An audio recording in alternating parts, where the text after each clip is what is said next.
Good evening. It's my pleasure to share with you the speech entitled After the Marathon Writing Workshop.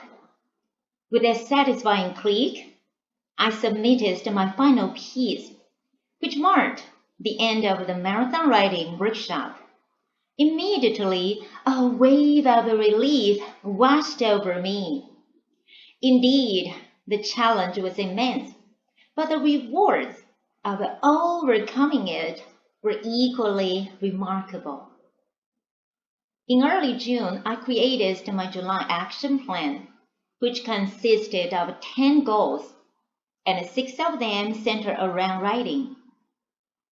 They included engaging in the marathon writing workshop, establishing a writing routine, seeking inspiration from various sources, experimenting with different writing techniques, celebrating progress and achievements, and reflecting on the experience.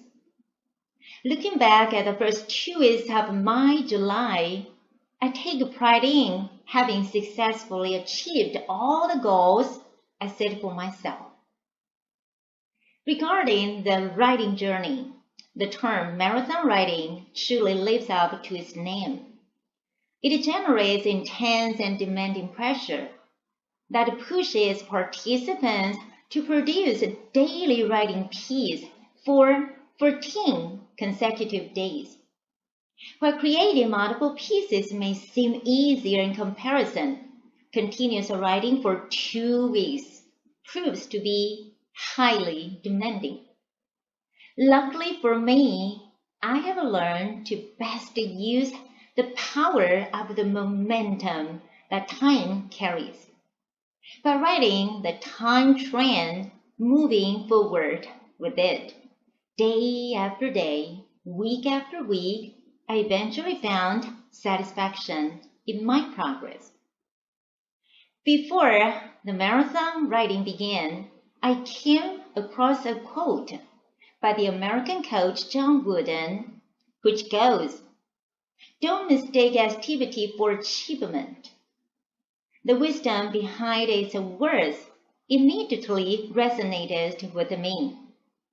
What the coach emphasized was that in order to produce tangible results, tasks must be well organized and efficiently executed. Otherwise, they're no different from children running around a playground. Motivated by this realization, even before the marathon began, I had focused on achievement, going beyond mere plans or activities. After completing the marathon writing workshop, I'm grateful for my decision to accept the challenge and for taking John Wooden's advice to heart. At this moment, as I stand at the finish line, I'm contemplating the true meaning of achievement. To me, it means an increasing level of self-worth, self-respect, and self-confidence. Now, I can proudly say, I made it. Thank you for your attention.